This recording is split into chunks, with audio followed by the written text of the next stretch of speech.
অনেক দিন হয়ে গেছে কাজের চাপে কোনো ভিডিওই দেওয়া হচ্ছে না, আর বিশেষ করে অনেক গরম। আর আমার ছেলেটা ইদানিং খুবই বিরক্ত করে, মানে ওকে একা ছাড়াই জানা ও পেছনে পেছনে ঘোরে, কিছুই করার নাই। চেষ্টা করি যে একটু কাজ করার জন্য, বাট পেরে উঠছি না। সকালবেলা হচ্ছে নাস্তা পানি যাই করি, সকালবেলা আজকে ভাত খেয়েছিলাম, যার করে ভিডিও করা হয়নি।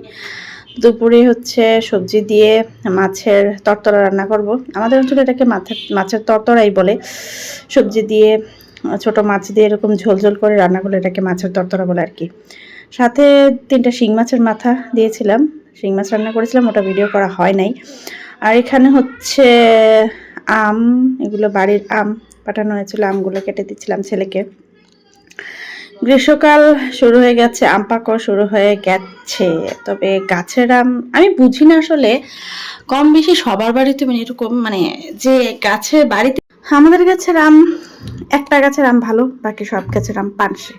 আর আমার শাশুড়ির গাছের মোটামুটি সব আমি পানসেই লাগে। দুপুরে খাওয়া দাওয়া ডাল আর শিং মাছ ভুনা, সবজি তো আছেই। ছেলেকে আগে খাইয়ে নিয়েছি, তারপরে হচ্ছে আমি খেয়ে নিচ্ছি। ভিডিও আমার অনেক জমে যায়, কারণ আমি যেহেতু সময় মতো ভিডিও এডিট করতে পারি না, ভয়েস দিতে পারি না, যার কারণে আমার ভিডিও জমে যায়। ভিডিও দিতে 3 দিন 4 দিন লেট হয়ে যায়। আর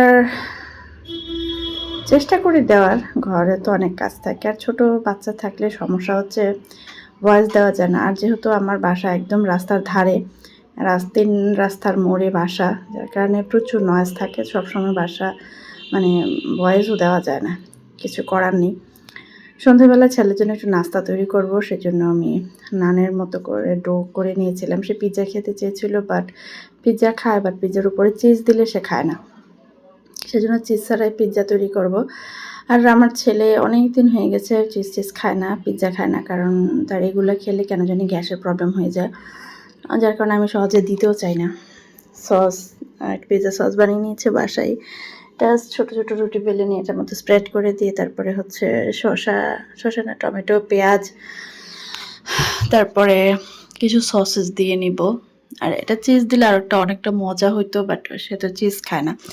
চিজও খুবই অল্প সামান্য চিজ ছিল ঘরে, ওইটাই দিয়ে বানিয়ে দিতাম, বাট সে খায় না। যে অল্প যে একটু ডো রয়ে গেছে সেটা দিয়ে আমরা একটু একটা পিৎজা বানিয়ে নিয়েছি।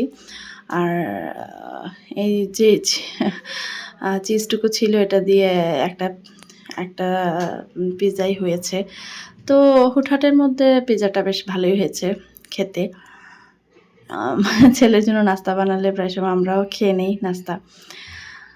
এই তো ছিল সন্ধ্যেবেলায়, আমার হাজব্যান্ড বাইরে গিয়েছিল, তো সে 2টা ডিসকন আইসক্রিম নিয়ে আসলো। ডিসকন আইসক্রিমটা আমার কাছে ভীষণই ভালো লাগে, কারণ এর অনেক অনেক পরিমাণে, হিউজ পরিমাণে চকলেট দেওয়া থাকে। আমার হাজব্যান্ডের ভালো লাগে না, কারণ সে চকলেট পছন্দ করে না। এটা পরের দিন সকালবেলা নাস্তা হচ্ছে রুটি। তো আমার নাস্তা এখনও হয় নাই, সবার নাস্তা খাওয়া শেষ, সবাইকে চাটা বানিয়ে দিয়ে তারপরে আমি নাস্তা করবো। প্রায় 11টা বেজে যাচ্ছে। ঘরের বউদের এই হচ্ছে অবস্থা, নিজের খাবার দাবার ভুলে সবাইকে সার্ভ করতে হয়। চাটা শেষ করে তারপরে হচ্ছে আমি নাস্তা করব। আসলে প্রত্যেকটা ঘরের একই অবস্থা। আমরা এখন নাস্তা যেখানে রুটি বানিয়েছিলাম এখানে সব কিছু রেখে দিয়েছি, সব কিছু গোছানোর সময় নেই। এখন নাস্তা করার পালা, নাস্তা করবো এখন। গতকালকে ডাল ছিল আর আজকে ডিম অমলেট করে নিয়েছি, এটা দিয়ে নাস্তা করব। সকালবেলার নাস্তাটা একটু ভারী পিসফুল হলে, তৃপ্তি মতো হলে সারাটা দিন কাজে এনার্জি আসে। তো নাস্তা পানি শেষ করে একটা কাজ অনেকদিন ধরে করব ভেবে করা হচ্ছে না। বাড়ি থেকে অনেকগুলো জবা ফুল আনছিলাম, ভাবলাম যে তেলটা বানিয়ে নিই। এখানে আমি অ্যালোভেরা, পেঁয়াজ, মেথি, তারপরে হচ্ছে কি বলে এটাকে, তিল, জবা ফুল, এগুলো দিয়ে তেলটা বানিয়ে নিচ্ছি। আমি সচরাচর এই ঘরে বানানো তেলটা ইউজ করে থাকি। তেলটা ভাজা হয়ে গেছে, ঠান্ডার জন্য রেখে দিলাম। তারপরে সাথে সাথে দুপুরে রান্নাটা বসিয়ে দিলাম। দুপুরে রান্না হচ্ছে সবজি দিয়ে একটা মাছের পাতলা ঝোল করব, আর হচ্ছে ঢ্যাঁড়স ভাজা। এই ঢ্যাঁড়সের এই ভাজিটা আমার ঘরে সবাই পছন্দই করে, তো ঢ্যাঁড়স তরকারির চেয়ে ভাজিটাই খাওয়া হয় বেশি। আর হচ্ছে কিছু ছোট মাছ ছিল, এই ছোট মাছ মাছগুলো পেঁয়াজ আর টমেটো দিয়ে মশলা দিয়ে মাখিয়ে রেখেছে, এগুলো মচমচে করে ভেজে নিব। ব্যাস, আমার দেবর আর আমার হাজব্যান্ডের জন্য এগুলোই শেষ, কারণ তারা এই ছোটো মাছ এভাবে ভেজে দিলে মশলা দিয়ে তাদের আর কিছুই লাগে না। আপনারা কি কখন এভাবে ছোটো মাছ রান্না করে ভেজে খেয়েছেন? আমার দেবর তো সব কিছুতেই তার ভাজা লাগে, একদম সব খাবারই তার, সব মাছই ভাজা। দুপুরে খাওয়া দাওয়াটা শেষ করছে ভাজি দিয়ে আর হচ্ছে ছোটো মাছ দিয়ে। এই ছোটো মাছ তো ভাজাটা আসলে অনেক মজা হয়। অনেকে হচ্ছে টক দিয়ে ছোটো মাছ দিয়ে একটু ঝোল ঝোল করে রান্না করে, অনেকে চচ্চড়ি করে, বাট আমার ঘরে এটা হচ্ছে সবচেয়ে বেস্ট। এটাই হলে সবাই অনেক পছন্দ করে। আমি মাঝে মাঝে ছোটো মাছের চচ্চড়ি করি বা ঝোল করি, যে কোনো টকটা ফল দিয়ে।